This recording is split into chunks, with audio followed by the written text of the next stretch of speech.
And in BMX, I didn't have a coach. Actually, my coach was the ground. The ground hurt. It hurt really bad. And I had to learn to assess that type of feedback at that level of physical pain. The thing I wanted to do, my goal, if you will, to do that trick. When pursuing any path in life, feedback is essential, which is why coaching is so important. And in BMX, I didn't have a coach. Actually, my coach was the ground. The ground hurt. It hurt really bad. And I had to learn to assess that type of feedback at that level of physical pain.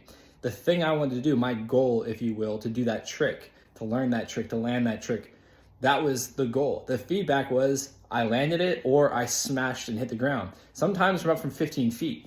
It hurt every time. Didn't matter if it was from 4 feet or from 10 feet or from 20 feet. It hurt. The thing about feedback is I had to learn to accept it. And I think a lot of people struggle to accept feedback, whether we ask for it or not. A big component of coaching is accepting feedback, is asking for feedback. And this is something I do with myself, the people around me. I try to be held as accountable to the things that I say I'll do.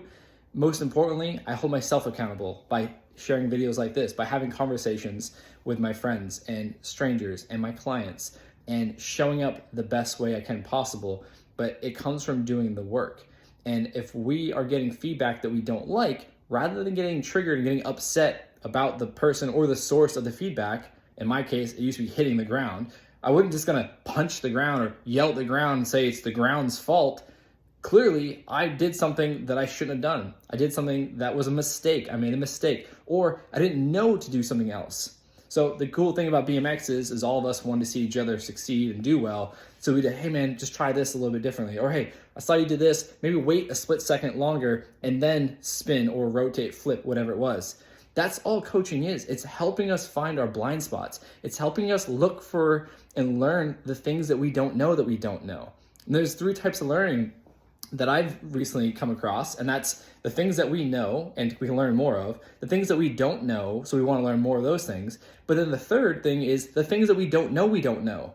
The only way to find that is to get feedback from other people. And so I encourage people that if you don't have a coach, get a coach. I'm a big fan of it. Obviously, I'm a coach. I have coaches in my life. It's been valuable. My old coach, the ground, no longer exists, so I don't have to worry about that type of feedback physically hurting me. If you don't have a coach, if you don't have the means for a coach, if you're skeptical, it doesn't matter. Look for other things in your life to give you feedback. A direct feedback loop is the results you have in your life are going to show you your commitments. Your lack of commitments is a commitment.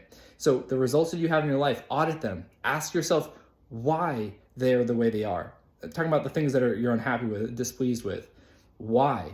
What is this result teaching you? What can you be learning from this? And ultimately, what actions do you need to take to get to the next level where you want to go? It's all about feedback. We have so many opportunities for feedback in our environment. It's just about finding them. It's about looking for them. The best way to do that, the most efficient way to do that is getting a coach.